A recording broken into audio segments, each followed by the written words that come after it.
Halo rekan K3, selamat datang kembali di channel HSC Hub. Di video kali ini saya akan membahas kembali terkait materi dasar-dasar kesehatan dan keselamatan kerja untuk materi 1 di part 2, di mana poin utama pembahasannya yaitu ada teori dan juga contoh penerapannya.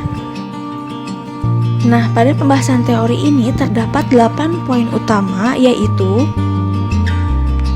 yang pertama terdapat penguasaan K3, bahaya K3, kecelakaan kerja, penyebab kecelakaan kerja, piramida kecelakaan kerja, lalu kerugian kecelakaan kerja, lalu upaya pencegahan kecelakaan kerja, dan hierarki pengendalian kecelakaan kerja. Lalu di poin pertama ini terdapat pengawasan K3. Yang pertama yaitu ada prinsip, lalu ada tujuan, dan sasaran serta personil pada pengawasan K3. Nah, lalu untuk poin kedua ini yaitu ada bahaya K3, yaitu sumber bahaya potensial dari suatu bahan kimia, bagian alat atau mesin, bentuk energi, metode kerja atau situasi kerja, dan kondisi lingkungan yang dapat menimbulkan kerusakan atau kerugian manusia, baik secara harta benda, penyakit akibat kerja, cedera, cacat, maupun hingga kematian. Lalu bahaya K3 terbagi menjadi 5, yaitu yang pertama secara biologi, secara kimia, fisik atau mekanik, psikologi atau sosial, serta yang terakhir itu adalah ergonomi. Pembahasan selanjutnya yaitu terkait kecelakaan kerja. Pembahasan ini sedikit panjang, di mana yang pertama yaitu terkait dengan definisi, baik berdasarkan Undang-Undang Nomor 40 Tahun 2004 pada pasal 1 Nomor 14 dan Permenaker Nomor 3 Tahun 1998. Lalu untuk kecelakaan kerja ini, di mana istilah-istilah pada kecelakaan kerja yang harus kita ketahui yaitu yang pertama ada investigasi kecelakaan kerja, lalu insiden, setelah itu ada near miss, dan yang terakhir itu adalah accident.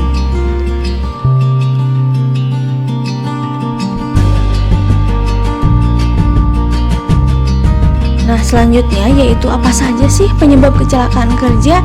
Nah, kecelakaan kerja yang harus kita ketahui di mana faktor-faktor dari beberapa kecelakaan kerja ini, baik dari tenaga kerja, alat atau mesin, dan juga bahan, nah yang tidak luput dari kesehatan, keselamatan, juga lingkungan.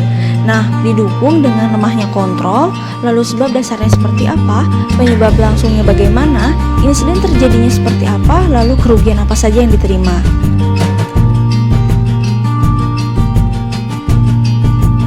Nah, penyebab kecelakaan kerja ini kita bahas satu persatu, yaitu yang pertama di mana terkait dengan lemahnya kontrol atau pengendalian, yaitu baik secara program yang tidak sesuai, standar tidak sesuai, dan juga kepatuhan terhadap standarnya.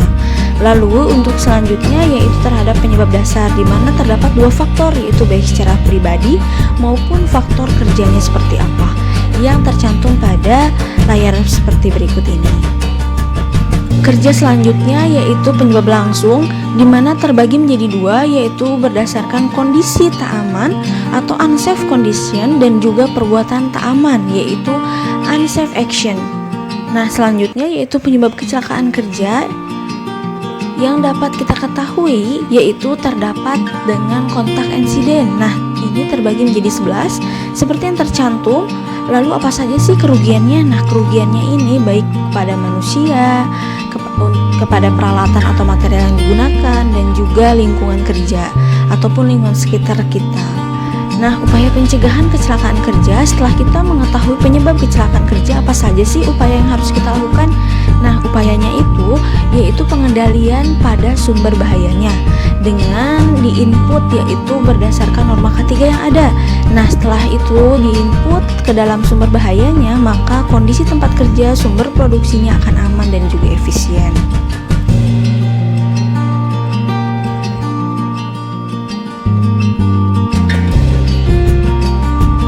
Lalu berikut ini adalah terkait piramida kecelakaan kerja dan juga kerugian yang akan terjadi jika adanya kecelakaan kerja. Nah, rekan-rekan, berikut ini adalah di mana menjadi puncak paling utama itu adalah hingga terjadinya kematian. Untuk poin selanjutnya yaitu terkait kecelakaan kerja dan kerugiannya ini, yaitu yang kita terlihat itu hanyalah gundukan untuk bagian atasnya saja, dan ternyata kerugian yang lebih besar itu yang tidak kita lihat itu pada bagian bawah, dimana seperti contoh pada gambar seperti layar berikut ini. Masuk kepada poin terakhir yaitu terkait dengan hierarki pengendalian kecelakaan kerja, di mana hierarki pengendalian ini yaitu terdapat 5, yaitu ada eliminasi, substitusi, rekayasa, administratif, yaitu yang terakhir adalah perlindungan atau APD.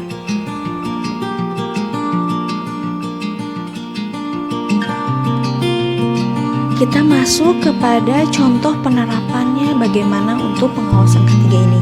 Nah, di sini saya mencantumkan sebagai contohnya yaitu ada 2. Yang pertama adalah terkait pelindung, yaitu APD yang bisa kita singkat menjadi APD. Lalu yang kedua yaitu terkait dengan rambu-rambu dalam kesehatan dan keselamatan kerja.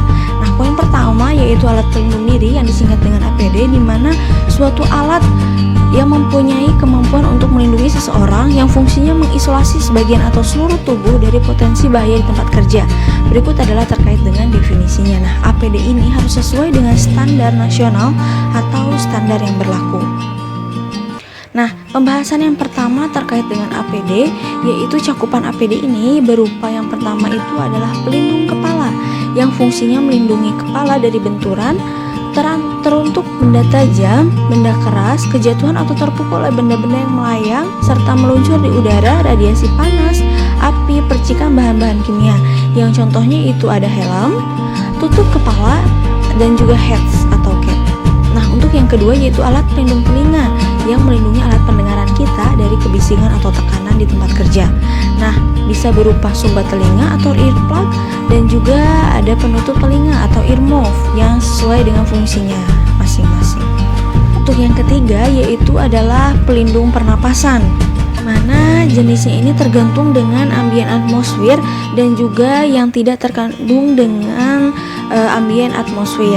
Nah, contohnya ini yang saya cantumkan yaitu seperti masker atau masker lainnya sesuai dengan kebutuhan dari tempat kerjanya itu seperti apa, ataupun faktor di lingkungan kerjanya itu seperti apa.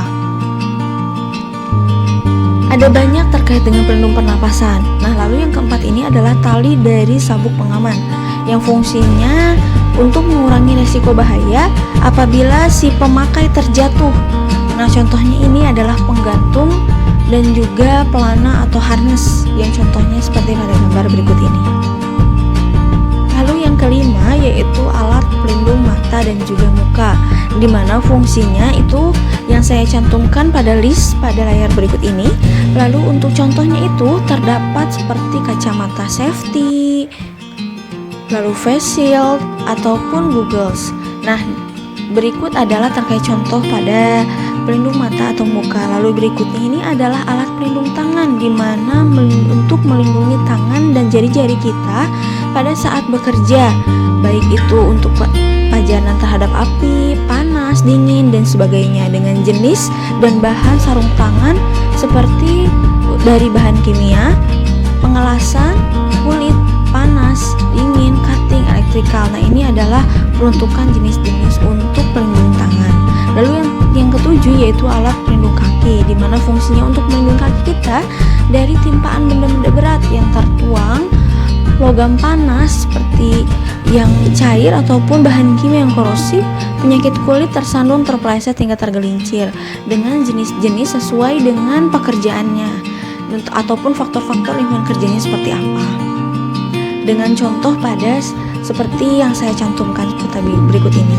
Lalu yang kedelapan yaitu alat pelindung atau pakaian pelindung yang melindungi sebagian atau seluruh bagian tubuh dari bahaya atau percikan bahan-bahan kimia, dengan jenis sesuai dengan pekerjaan atau lingkungan kita masing-masing.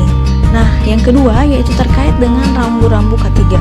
Rambu-rambu K3 ini yaitu banyak sekali peruntukannya, namun secara umum yang berwarna hijau itu untuk peringatan terhadap keselamatan.